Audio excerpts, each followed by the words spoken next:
The other evening, I was a little late in going down to dinner, and this was the reason. I noticed a number of dead bees lying on the floor of the lookout where I am accustomed to work, a sight they'd encounter every spring. The poor things had come in through the open window. When the windows were closed, they found themselves prisoners.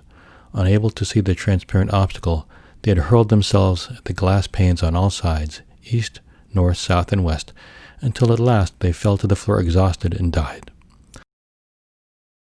But yesterday I noticed among the bees a great drone, much stronger than the bees, who was far from being dead, who, in fact, was very much alive, and was dashing himself against the panes with all of his might, like the great beast that he was.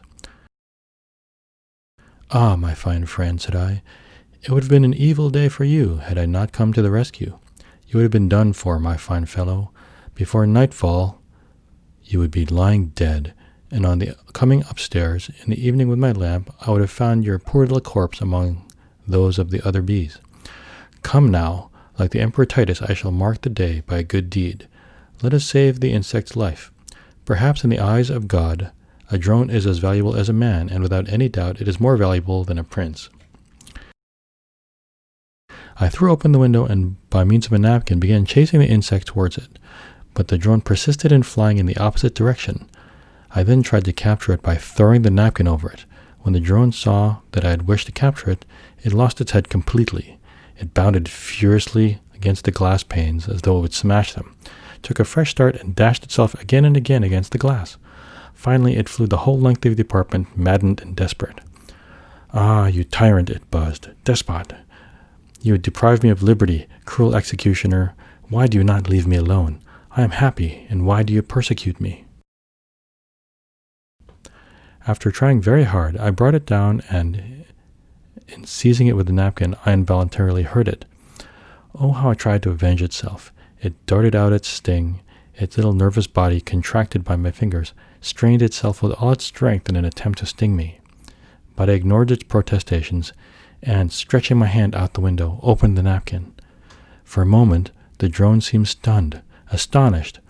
Then it calmly took flight out into the infinite. Well, you see how I saved the drone. It was its providence. But, and here's the moral of my story, do we not, stupid drones that we are, conduct ourselves in the same manner towards the providence of God? We have our petty and absurd projects, our small and narrow views, our rash designs, whose accomplishment is either impossible or injurious to ourselves. Seeing no farther than our noses, and with our eyes fixed on our immediate aim, we plunge ahead in our blind infatuation like madmen. We would succeed, we would triumph. That is to say, we would break our heads against an invisible obstacle. And when God, who sees all and who wishes to save us, upsets our designs, we stupidly complain against him. We accuse his providence.